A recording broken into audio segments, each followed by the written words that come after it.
Bismillahirrahmanirrahim. Assalamualaikum warahmatullahi wabarakatuh. Para wargi dulur-dulur simkuring anu teu oleh satia mikari istul mikasono kana carios-carios Sunda pidangan andang SR Gayuda Channel nuju di mana we ayana boh anu caketna boh anu tebihna pon kitu deui anu nuju ngalanglang buana di mancanagara wilujeng patepang deui sareng simkuring dina raraga ngadangukeun deui carita anu katunda dinten kamari. Pamugi wae para wargi nuju aya dina kawilujengan aya dina panangtayungan kersaning Gusti Zat Allah Rabbul Alamin, sehat lahir sehat batin barigi nulur kebagjaan lahir tumangkaning batin. Kalayan dina waktos ieu masih dina carios asal usul Kangjeng Ratu Laut Kidul. Kalayan incak dina bagian ke-8. Mugia wae non anu ditugikeun ku pribados salawasna tiasa ngajantenkeun hiburan, tiasa ngajantenkeun pangbeberamana.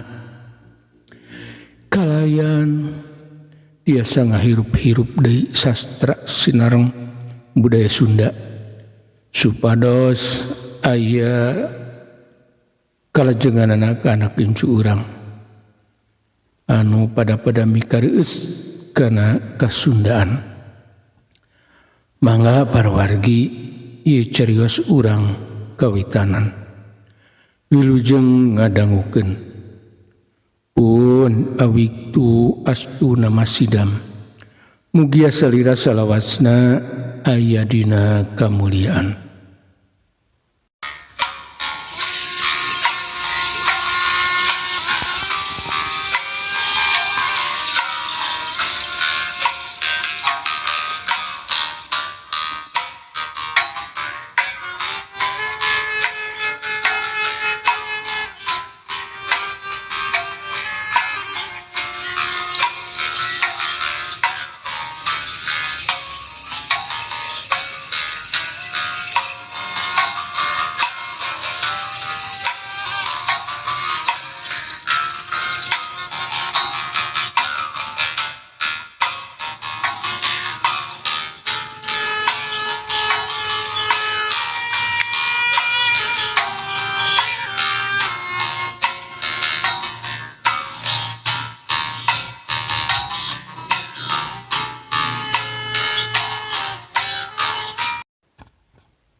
Asal usul Kangjeng Ratu Laut Kidul bagian ke-8 karyana Andang SR Gayuda.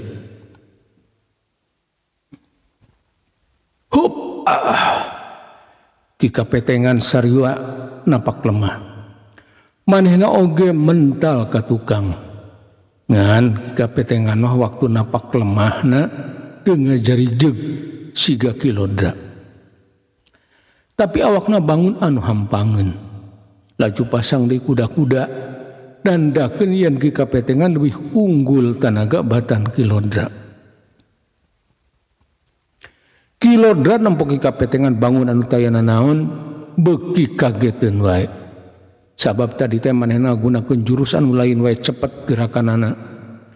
Tapi oge dibarengan ku tanaga jero.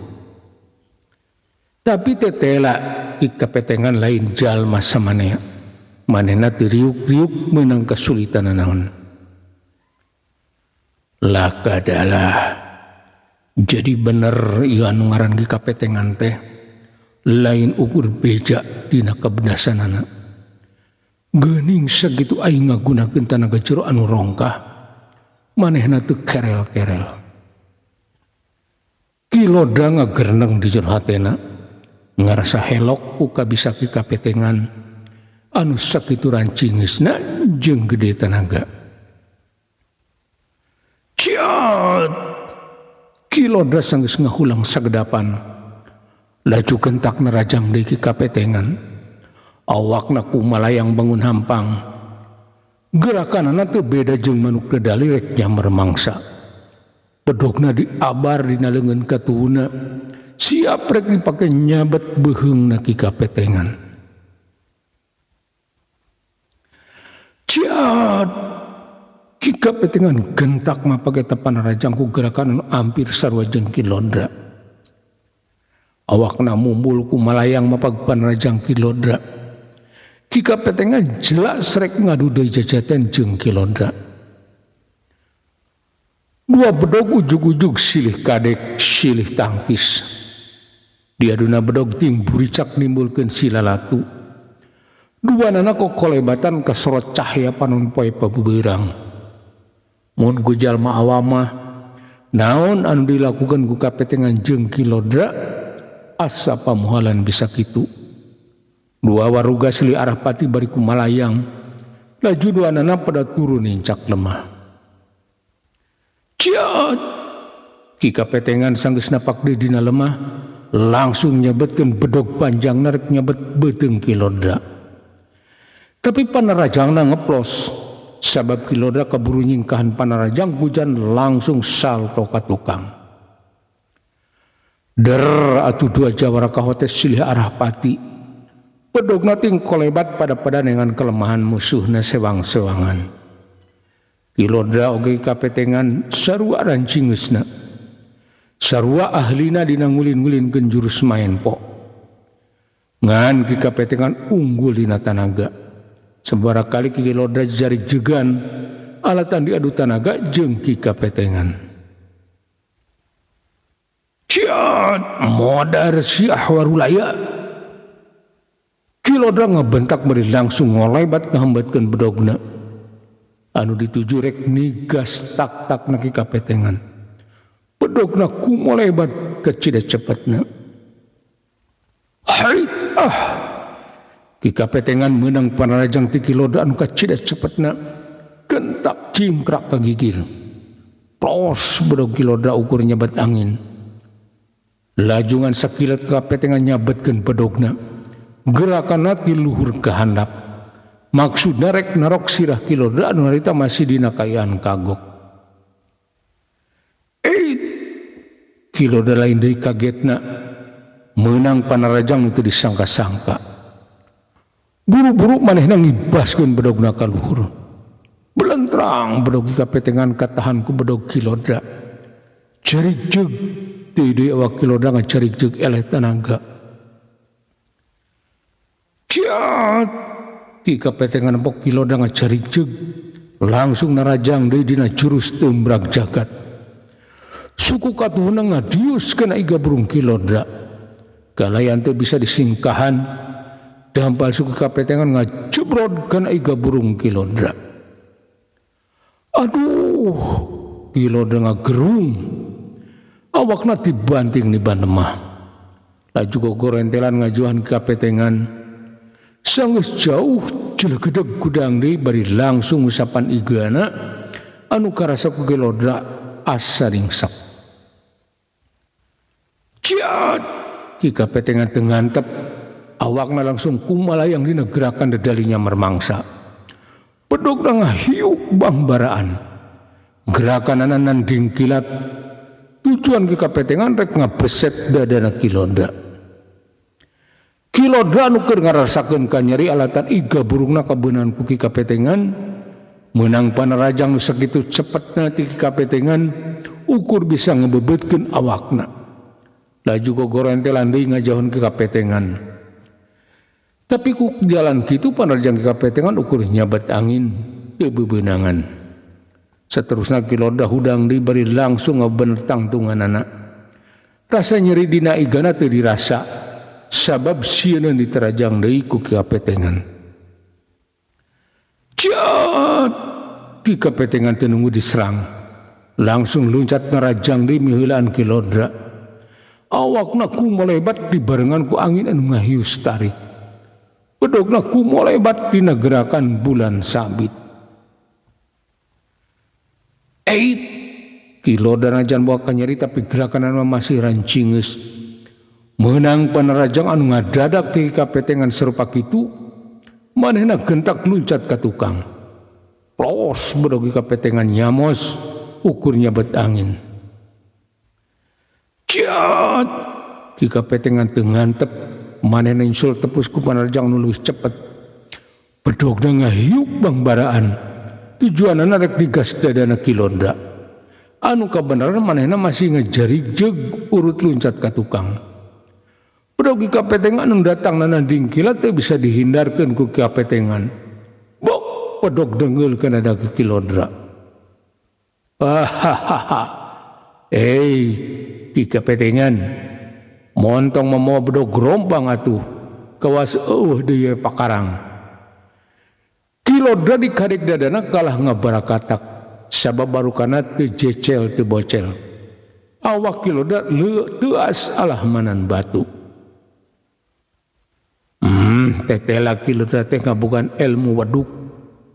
Ki kapetengan gerendeng. Panonna neuteup seukeut ka Kilodra, pikirna muter. Dengan cara sangkan bisa buru-buru ngarengsekeun tarungna jeung Kilodra. Yeuh rasakeun bedog aing ki kapetengan. Ciat!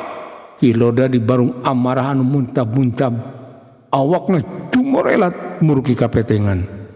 Bedogna ngolebat nanding kilat. Anu dituju rek ngarah dadak ki kapetengan. Hitung-hitung bayar anu tadi dilakukeun ku kapetengan. Kitu cek pikirna. Ki kapetengan empo bedogu melewat ngarah dadana teu ieu nyingkah. Teu nangkis atawa ngahindar tina panerajang Kilodra. Bedog anu komo lebat ditadah ku dadana. Bangun teneng ludeung. Bok bedog Kilodra nanggalkan dadana kapetengan. Tapi bahatan teurak malah Kilodra mental ka tukang.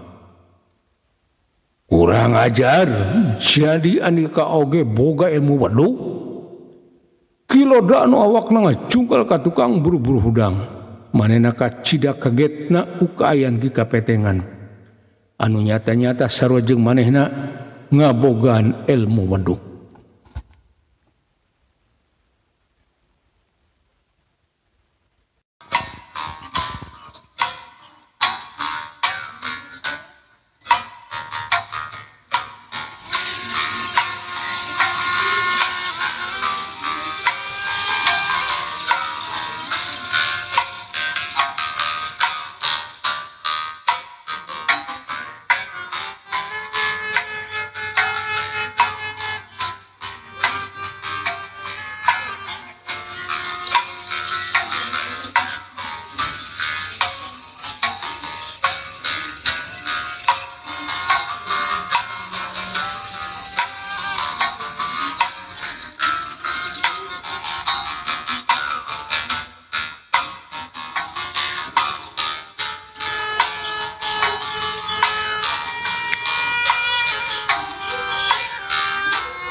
Punten ngasuheula sakedap para wargi sakantenan simkuring sejangiri ngemutan ka para wargi anu kalersan nuju ngadangukeun ieu dongeng. Bilih YouTube-na teu acan di-subscribe, punten di-subscribe heula nya. Teu sanes subaros di mana simkuring madar di lalakon enggal dina kalajengan ieu carios. Biasa langsung nembongan di YouTube para wargi. Hatur nuhun kana perhatosanana. Mangga urang lajengkeun.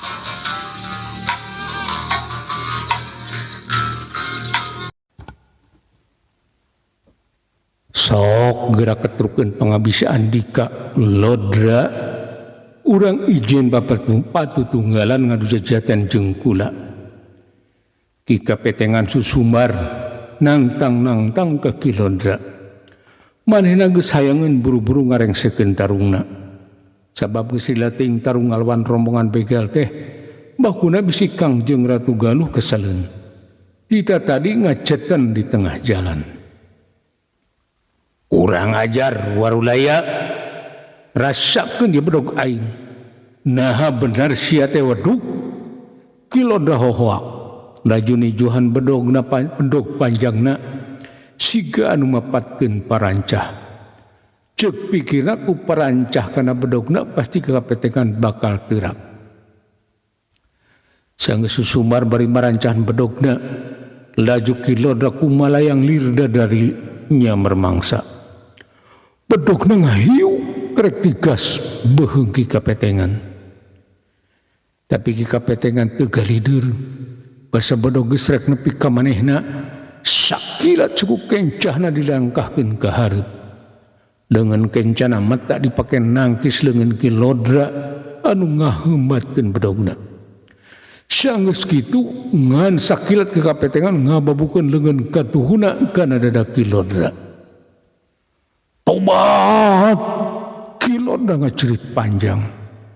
Awakna mental sababaraha lengkah ka tukang. Laju ngagedebut tiba lemah. Teu pati lila uhak-uhak ngutah-ngutahkeun getih hirup lalambaran. Ki Lodra keuna ku ajian tapak geni anu digunakeun ku Ki kapetengan. Ngaliwatan leungeun katuhuna. Udang Ki Lodra dari nyamanika teh jadugna para jawara dedengkot begal pasir angin anu kakoncara. Geurah hojah deui Ki kapetengan nangtang ka Ki Lodra bisi nya manehna bogeun keneh kawani pikeun neruskeun tarungna. Ampun Ki kapetengan kula nyerah antukna Ki Lodra anu kakoncara jadugna para jawara ngaku eleh ku kapetengan manehna nyerah teu sanggupeun deui mun kudu neruskeun adu jajaten jeung Ki kapetengan bener Andika teh taluk Ki Lodra moal ngalawan deui Ki kapetengan tumayan tegas ka Ki Lodra sabab bisi ukur omong wadul. Da biasana oge jalma-jalma jahat mah lamun kapepet sok api-api nyerah. Kalayan dina waktu anu teu kanyahoan sok ujug-ujug ngabongohan. Duh sumpah kula talu boro-boro ngalawan di Andika. Udang oge teu kaduga kula moal kumawani di ka Andika. Kula janji seorang jawara cadu moal cidra. Ki Lodra bener-bener talukna sabab karasa kumanehna boro-boro tarung deui ngarenghap oge karasana kacida eungapna. Ki Lodra urusan anjeun rek dihampura atawa kudu dipaehan gumantung kanu keur dikawal ku kula. Ki kapetengan teu wani mutuskeun kitu-kitu wae. Maksudna rek tumanya heula ka Kangjeng Ratu Kidul. Lepaskeun wae Ki kapetengan kula ngahampura ngan mun bisa mah sinaroba lah kulampahna ulah milampah kejahatan wae. Kangjeng Ratu Galuh sanggeus ditepungan ku kapetengan laju nitah ngalepaskeun eta rombongan begal. Sumangga kaulanun sim kuring moal baha ka salira. Ki kapetengan sanggeus ngajawab caritaan Ratu Galuh langsung nepungan ka Ki Lodra anu masih ngarumpuyuk teu boga daya. Hei Ki Lodra, Kangjeng Ratu ngampura ka Andika. Jung wae bawa balad-balad Andika mulang di ka tempat pangancikan Andika. Ngan pesen ti Kangjeng Ratu anjeun kudu ngeureunnan laku jahat. Ki kapetengan antukna ditaindit ka Ki Lodra sapara kanca. Ngan salujeng pesan sang ratu Ki Lodra dititah ngeureunnan kana laku jahat. Ki kapetengan ari kitu saha sabenerna nu dikawal ku Andika teh. Kilodra jantungna ngadadak meleter, pipikiranna jadi sabil. Barang ngerengi kapetengan nyebut-nyebut Kangjeng Ratu. Bisi hayang apal anu dikawal pukul teh Kangjeng Ratu Galuh Gusti Dewi Mayang. Ki kapetengan ngabejakeun saha anu dikawal ku manehna. Da Kilodra ayeuna mah geus teu walakaya ieu, ceuk pikir ki kapetengan. Tobat Gusti Dewi Mayang, Dewi Srangenge, Dewi Bulan, mamang geus salah anu kacida gedena. Paehan wae kula ki kapetengan, sebab kula geus nyeun laku jahat ka junjunan kula. Kilodra nyuksruk sujud kana lemah, laju cerik gagauran, manehna lir anu dibentar gelap saleser tengah poe, barang ngareungeun anu dicegat ku manehna teh geuning Kangjeng Ratu Galuh. Saha ari Andika anu sanyana Kilodra, ki kapetengan tumanya bangun kacida kagieuteunana, sabab barang disebutkeun Kangjeng Ratu Galuh, Kilodra langsung ngarumpuyuk lir kapuka ibunan kawas kapas kahujanan. Duh ki kapetengan, kula teh anu ngasuh Gusti Dewi Mayang waktu keur leutik, kula teh pangawal Kangjeng Ratu Ramana Ratu Galuh, kula Kilodra Pati. Kilodra teh horeng ngaran asli mah Kilodra Pati, urut kapetengan di kerajaan Galuh Kulon. Manehna menta eureun sebab di kerajaan loba anu srik pidik pada hayang jadi pangagung. Kilodra Pati, Kangjeng Ratu lungsur tina karetana, barang ngareungeun kecap-kecap Kilodra Pati. Anjeunna teh sak deui yen eta teh jalma anu pernah mikanya ka manehna, anu sok ngasuh tur ngajaga dirina mangsa keleutik. Ampun Gusti Kangjeng Ratu, kula milampah kajahatan ka salira panjenengan, sumangga garapateni diri kula. Kilodra Pati langsung nyungsruk kana lemah, sujud sembah bari midangdam. Manehna teu wani cengkat pikeun teu praraina Kangjeng Ratu. Hatena pinuh kurasa kerumasa geus nyieun laku cida salahna. Kilodra Pati, kamana wae ari Andika, kula rek aya nu mateni di kerajaan, di gesana lampahan. Untung aya Ki Warulayaan bebela ka kaula. Kangjeng Ratu Galuh carindak-dak ingeteun ka mangsa katukang, jadi rusras ka ibu jeung karamana anu geus ti ladunya alatan dipateni ku jalma-jalma jarahat. Rumaos nun mamang aya dina salah, saprak ngantunkeun kerajaan, mamang antukna kasasar lampah, jadi begal di pileungan ieu patempatan. Kilodra Pati jegruk paeuneuan Kangjeng Ratu Galuh, hartina lir anu disasaak, rumasa geus ninggalkeun kerajaan, bari laku lampah aya dina salah. Keun wae nu geus mah Kilodra Pati, ayeuna mah geura minta diubaran ka Ki Warulaya sangkan cager deui. Saterusna kudu milu jeung kula ka Laut Kidul. Ratu Galuh teh lain wae ngahampura, tapi malah nita diubaran ka kapetengan, bari saterusna rek diajak neruskeun dalampahan marengan dirina. Mangga nun raga jeung nyawa ditandunkeun ukur ka salira. Aya mau ngamuk gajah mata, aya dia nu bade ngarogahla ka sarira, keun nyawa mamang anu jadi tandona. Marengan Ki Warulaya, Kilodra Pati buleut tekad rek bebela ka Kangjeng Ratu Galuh, kalayan rek ngawal kana lamban Kangjeng Ratu marengan Ki kapetengan. Sanggeus Kangjeng Ratu lebet di kana kareta, laju Ki kapetengan ngubaran Kilodra Pati ku keahlianana dina ngagunakeun supranatural. Di sakara-kara Kilodra Pati jag-jag waringkas deui sabihara-bihari. Atuh puguh Kilodra Pati kacida nganuhunkeunana, manehna langsung sujud ka Ki kapetengan.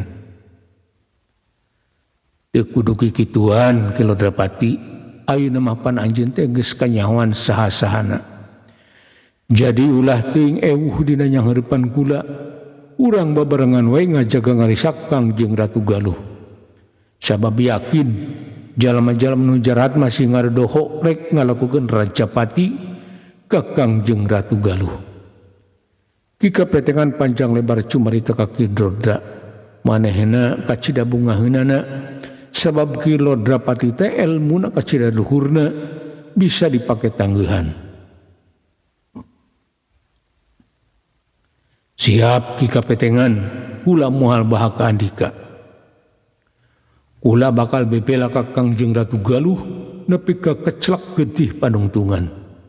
Nyawa kula tandona moal anu bisa ngalakukeun kajahatan ka Kangjeng Ratu.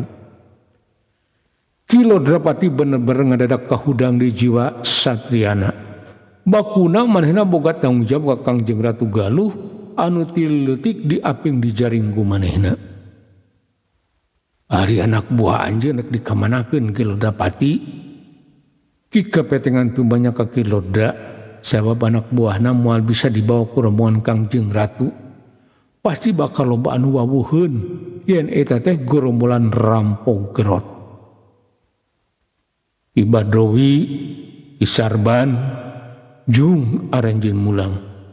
Bawa balad-balad andika kabeh saterusna ubar sangkan cager deui. Ngan amanat kula aranjeun teu meunang deui nyeun laku jahat. Kula rek nyaba lamun aya umur pasti panggih deui jeung aranjeun. Ki Lodrapati nitah mulang ka anak buahna sabab pamohalan lamun milu jeung manehna pasti bakal jadi kagorengan ka rombongan Kangjeng Ratu.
Pun para wargi rupina cerdas nyambung asal usul Kangjeng Ratu Galuh bagian ke-8 dicekapkeun mung dugi ka dieu enjing atanapi pageto manawi urang dipareng umur anu panjang tiasa ditepangkeun deui dina kalajengan ieu carios.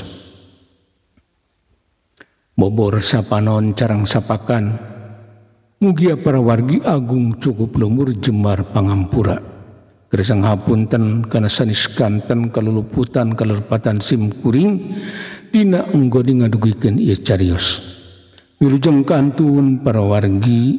Wassalamualaikum warahmatullahi wabarakatuh.